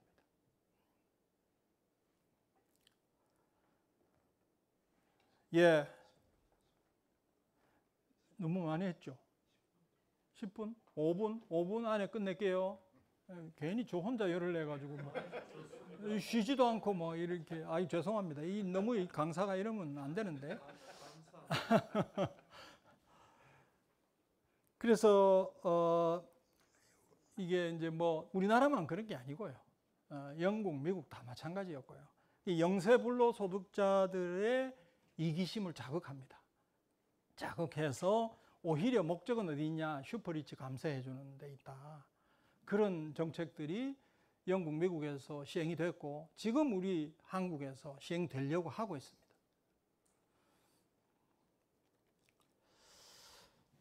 자, 이거는 뭐 재밌는 말이 나오는데요. 지갑이 투표용지를 이긴다. 그래서 이제 슈퍼리치가 경제적인 힘만 가지는 게 아니고 정치 권력까지 장악하게 된다. 그래서 국가를 포획하게 되고 정책을 포획하게 되고 제도와 법률을 자신들에게 유리한 쪽으로 바꾸어가는 것이 일상화되는 그런 체제를 만들어낸다는 겁니다. 이게 뭐냐? 금권 체제라고 하는 거죠. 여기에는 뭐 방법이 다양합니다. 기부금 내고요, 로비 벌이고요, 그리고 이쪽 경제계, 금융계 사람들, 그리고 정치계 사람들 자리가 여러 개 있을 거 아닙니까? 왔다 갔다 합니다. 뭐 여기 갔다가 좀 있으면 저기 갔다가. 그러니 누구의 이익에 부합되게 정책이 만들어질 거냐 하는 것이죠. 여기 아까 잠깐 소개했습니다마는 범죄혁신, 새롭게 만들어낸 법제수업이라고 하는 사람이 새롭게 만든 용어인데요. 크리미노베이션이라고 하는, 그러니까 어떻게 하면 세금 회피와 세금 탈루를 기발하게 해낼 수 있는가 이런 걸 연구하는 그런 회사들이 다수 출연하고요. 그리고 여러분은 2008년에 세계적인 금융위기를 촉발해 놓고 그 책임자들이 다 이게 법정에 서서 재판 감옥 갔을 거라고 생각하시죠? 안 갔다는 거예요. 글쎄요, 한 사람도 안 갔다네. 그건 모르겠는데 거의 대부분 안 갔어요. 오히려 자기가 소속했던 은행이나 이런 거 다 망했는데 이 자들은 뭐 보너스 받고 엄청난 퇴직금 받고 그랬다는 거예요. 이걸 가능하게 해준 것이 엄청난 규모의 공적 자금 투입이었고요. 구제금융이었고, 그 구제금융이라는 게 누구 돈입니까? 국민들의 세금이잖아요. 그러니까 평범한 사람들의 세금을 투입해서 이런 사람들의 주머니를 채워주는 그런 일들이 2008년 금융위기 이후에 있었다는 겁니다. 이게 다 이제 이게 어떻게 해서 가능했겠냐? 금권 체제가 형성됐다 하는 거죠. 자, 뭐 부자들이 기후 위기 문제에도 좋지 않은 영향을 끼친다 하는 겁니다. 이건 뭐 그냥 넘어가겠습니다. 부자들의 그 사치적 소비가 탄소 배출을 급증시킨다. 그래서 기후 위기를 가중시키고 있다. 그런 얘기고요. 이 재밌는 건데요. 만화인데 이 만화에 이게 멘트가 밑에 나와요. 잘 안 보이시겠지만 제가 읽어 드릴게요. 그래서 지구 종말의 시나리오에는 상상하기 어려운 공포가 가득하겠지만 지금 이대로 가면 기후위기 때문에 지구가 망할 거야. 오, 두려워. 다 이렇게 생각하잖아요. 우리는 그때가 오기 전에는, 종말 전에는 유례없는 이윤 획득 기회가 있을 거야 라고 말하고 있습니다. 예. 망하든 말든 그 바로 직전에는 이윤을 엄청나게 획득할 수 있을 거야 이렇게 얘기한다는 거예요. 자, 무엇을 할 것인가? 뭐 뻔합니다. 이제 이 부자들의 실체, 그리고 부자들이 불로소득을 획득하는 방법, 이런 것들을 드러내야죠. 사람들이 잘 몰라요. 이런 것들을 드러내야 되고, 또 부자들의 권력이 어디까지 미치고 있는가, 그것도 분명하게 밝혀야 되는 거죠. 그래서 제도적으로는 불로소득이 생기지 않도록 해야 되고, 불로소득이 생기고 있다면 그걸 환수해서 모든 사람이 똑같이 누릴 수 있도록 해야 된다. 뭐 그런 대안이 있겠습니다. 여기 이 과정에서 이 정치 민주화라고 하는 것도 굉장히 중요하고요. 정책 대안들이 쫙 나옵니다. 정책 대안 뭐 여러 개가 나오는데요. 이거 하나하나 가지고 요 슬라이드만 가지고도 뭐 한 30분 이상 얘기할 수 있는데요. 쭉 한번 보시기 바랍니다. 세금이 중요하고요. 우리나라는 뭐 세금 걷는다 그러면 막 혼비백산 하는데 세금이 압도적으로 중요합니다. 세금, 제대로 된 세금을 제대로 부과하고 걷어야지 이 경제의 이런 방금 말씀드린 현상을 해소할 수 있습니다. 예. 여기 보면 뭐 탄소세 도입해야 되고요. 또 상속세, 소득세 강화해야 되고요. 뭐 이런 얘기 나오는데 우리나라 지금 거꾸로 가고 있죠. 예. 이건 아까 봤습니다. 우리나라의 분배의 장기적인 추세입니다. 그리고 토지에서 생기는 문제, 토지 소득의 추이, 뭐 이런 것들입니다. 예. 2005년에 영국의 노동당이 신노동당 선언을 했습니다. 토니 블레어가 제3의 길을 선포하면서 뭐 갔는데 뭐 웃기는 짓을 한 거예요. 그래서 자산 인플레이션과 부의 창출을 혼동해가지고 어쨌든 뭐 많은 사람이 집을 가지게 해주면 그러면 그 사회 경제가 발전하고 사회가 좋아진다. 그런 이야기, 그런 선언을 노동당이 했는데 그건 오히려 저소득층을 어려움에 빠뜨리는 결과를 낳았다 하는 거고요. 근데 지금 이제 저는 정치적으로 보면 민주당 지지자인데요. 죄송합니다. 여기 와서 그렇게 얘기를 해서. 근데 지금 민주당 하는 짓은 진짜 마음에 안 들어요. 난 지지를 이제 철회해야 할까 봐요. 이게 지금 이 토니 블레어의 노선을 지금 따라가려고 하나? 이 사람들이? 그런 의심이 듭니다. 이거 이제 뭐 요새 우클릭하고 뭐 대권 플랜 어떻고 뭐 했었는데요. 참 제가 보기에는 웃기는 짓인 것이 미국에서도 국회의원들이 부유층에게는 압도적인 영향을 받고요. 중산층에게는 약간 영향을 받고요. 저소득층에게는 전혀 영향을 안 받는다는 거예요. 이게 앤드류 세이의 책에 나와요. 이게 무슨 얘기냐면 국회의원들이 가난한 사람들, 평범한 사람들, 서민들의 얘기는 안 듣는다는 거예요.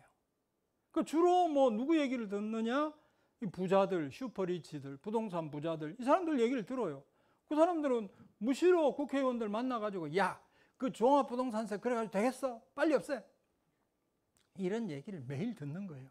그러면 국회의원들이 이거 없애야 되겠다. 이거 큰일 났네 이거. 그거를 국민 여론이라고 착각을 한다는 겁니다. 무슨 우클릭이고 그런 게 어디 있어요? 예? 그냥 주변에 자기 찾아와가지고 종부세 그거 안 돼. 1주택자한테 왜 종부세를 왜 매겨? 빨리 없애. 그러니까 그게 국민 여론이라고 생각한다는 거예요. 예.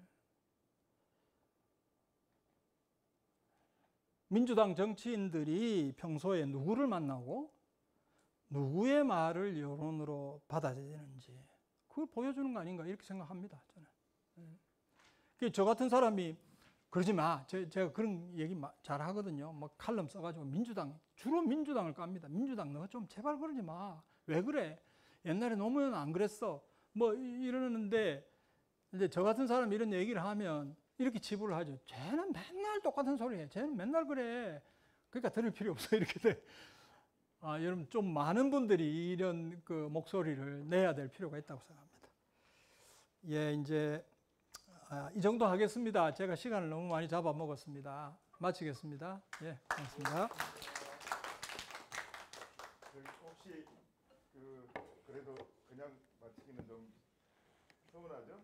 한 두 가지 좀 부분만 질문을 좀 받아볼까요?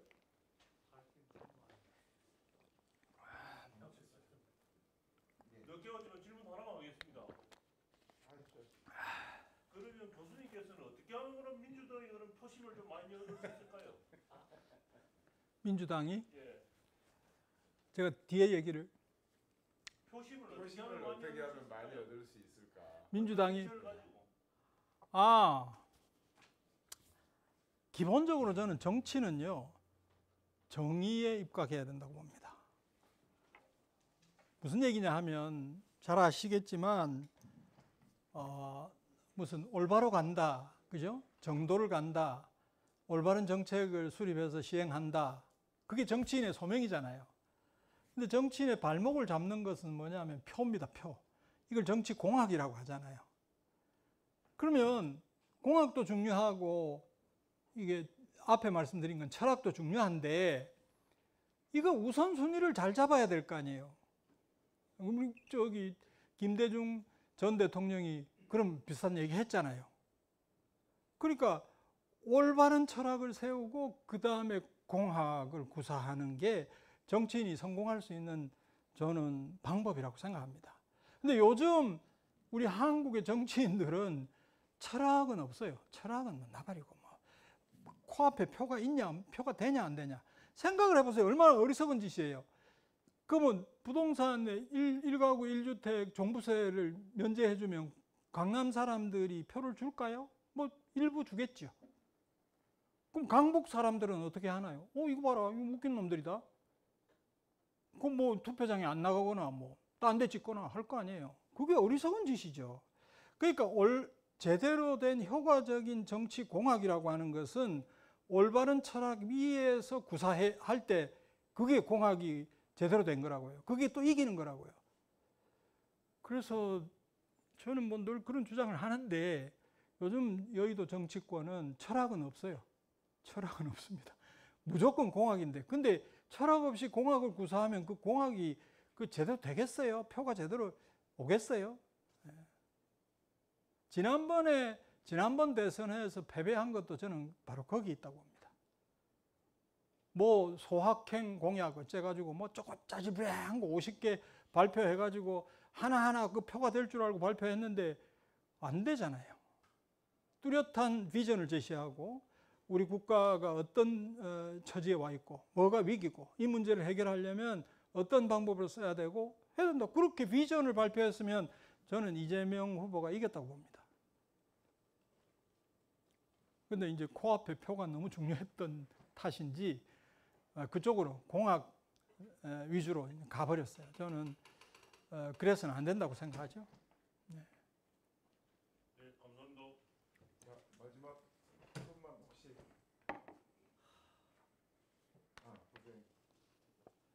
보세요. 말씀 잘 들었습니다. 저는 경제학부에 있는 박종현인데요. 평소에 제가 좀 흐릿하게 생각하고 있던 것들을 굉장히 선명하게 말씀해 주셔서 많이 공부가 됐고요. 그래서 선생님 말씀에 거의 대부분 이제 공감을 하고 있고, 그런데 이제 문제의식 차원에서 아까 질문과 조금 연동되는 부분이기도 한데요. 이제 이런 문제들을 그럼 어떻게 해결할 것인가와 관련해서 아마 뭐 한 3가지 정도의 접근법이 있지 않을까 싶습니다. 하나는 워낙 문제들이 다 연결되어 있기 때문에 이거를 동시다발적으로 해결해야 된다라고 하는 흐름도 있을 것 같고요. 또 하나는 지금 이제 말씀하신 것과 비슷한 것 같은데 가장 큰 문제부터 정근법으로 해결하자라고 하는 흐름도 있을 것 같고요. 또 한쪽에서는 사람들의 마음을 또 얻어야 되고 또 이제 경제학자들의 논리를 보자면은 또 변화를 가져오는 데는 많은 부작용이 있을 수도 있기 때문에 가능한 한 좀 부작용도 덜하고 사람들의 마음을 좀 얻을 수 있는 것부터 하나하나 밟아가면서 이거를 좀 점진적으로 해결하자라고 하는 그런 접근법이 있을 것 같은데요. 그 선생님 같은 경우에는 그 여러 문제들 중에서 그 우선순위를 좀 어디에 더 좀 맞추면 좋을지 이제 그리고 그 3가지 중에서는 어떤 흐름이 좀 가능하다고 보시는지 그런 말씀 한번 들어보겠습니다. 제가 슬라이드는 마련했는데 말씀을 못 드린 게 이 슬라이드인데요. 맨 위에 거는 케인스의 이야기입니다. 케인스 일반 이론에 나오는 내용인데 케인스가 그런 말을 했어요. 세상을 바꾸려면 이 기득권층 때문에 안 될 거야 라고 얘기를 많이 하는데 아니다. 이 학자의 사상과 이론이 중요하다. 그 학자의 사상과 이론하고 기득권층의 힘을 비교하면 어느 쪽이 더 강하냐? 사상과 이론이 더 강하다. 그런 얘기를 했어요.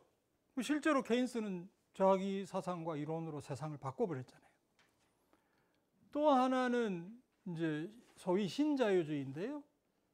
케인스한테 맨날 케인스하고 싸움을 걸었는데 맨날 깨지고 열등감에 빠져있던 하이에크가 1947년이죠. 스위스 몽펠르랭에 자칭 자유주의자들을 40몇 명을 끌어모아요.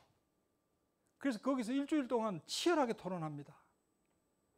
그러고는 이게 뭐냐 하면 소위 1980년대 이후 전 세계를 사로잡았던 신자유주의의 출발입니다.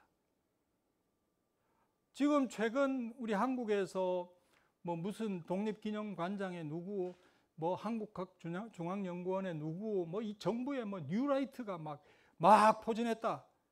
이게요, 이 뉴라이트의 득세가 어제 오늘의 일이 아니에요. 이 사람들이 활동하기 시작한 게 한 2005년경부터입니다. 그러니까 지금까지 20년이 걸렸어요. 20년. 이 중에서 이 이론적으로 가장 중심이 되는 분이 이영훈 교수라고 서울대 교수를 지냈던 분입니다. 이분은 2010년인가요? 이승만 학당이라는 걸 만들어가지고 계속해서 가르쳤어요. 그래서 거기에 오프라인 수강생이 한 몇백 명이 돼요. 600~700명 될 거예요. 거기에 뭐 우리 한국에서 도대체 누가 가서 수강을 했는지 모르겠어요. 그리고 동영상을 한 800개 가까이를 그 이승만 TV에 올려놓고 있습니다. 그 유튜브 보면서 학습하는 사람 짐작하시겠죠? 누워서 유튜브 보고 학습하는 사람이 있다니까요. 유력한 사람 중에. 그러니까 이분들의 이런 뭐라 그럴까요? 끈질긴 그 노력이 자기들의 뜻대로 세상을 바꿔버린 거 아니에요.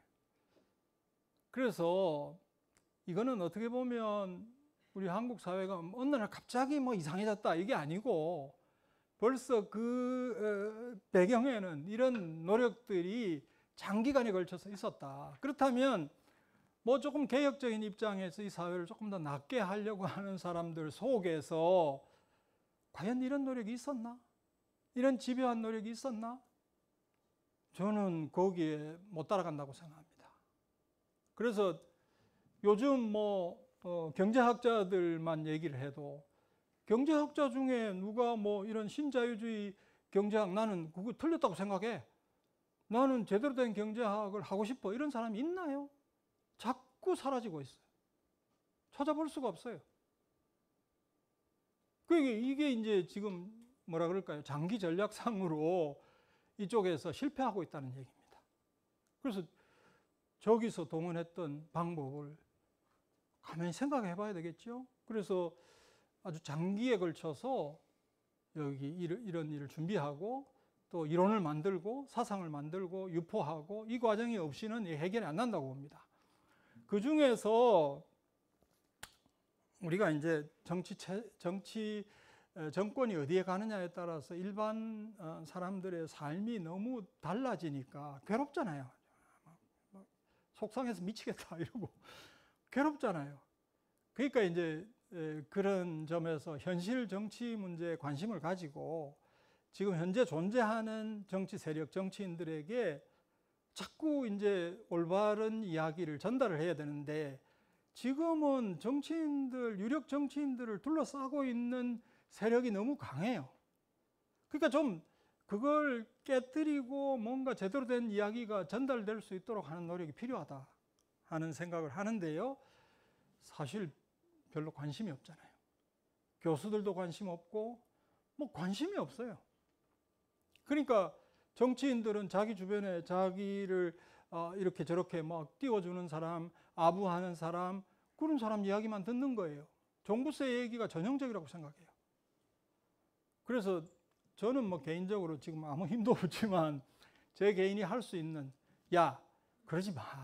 중요한 건 이거야. 라고 하는 이야기를 작은 목소리지만 내고 있는데요. 좀 더 크게 나야 된다고 생각하고요. 그 중에서 핵심은 불로소득 문제입니다. 불로소득 문제가 타겟이 돼야 되고요. 그것을 타겟으로 해서 가장 그 문제를 해결하는 효과가 큰 방책을 자꾸 얘기해야 합니다. 그래서 정치인들도 설득이 되고 일반 국민들도 좀 알아야지요. 알아서 그런 정책을 제시하는 사람을 지지하고 그리고 나라의 미래를 걱정하는 사람들이 늘어나고 그렇게 해야 조금이라도 나아지지 않겠는가 그런 생각을 합니다. 뭐 답이 됐는지 모르겠습니다.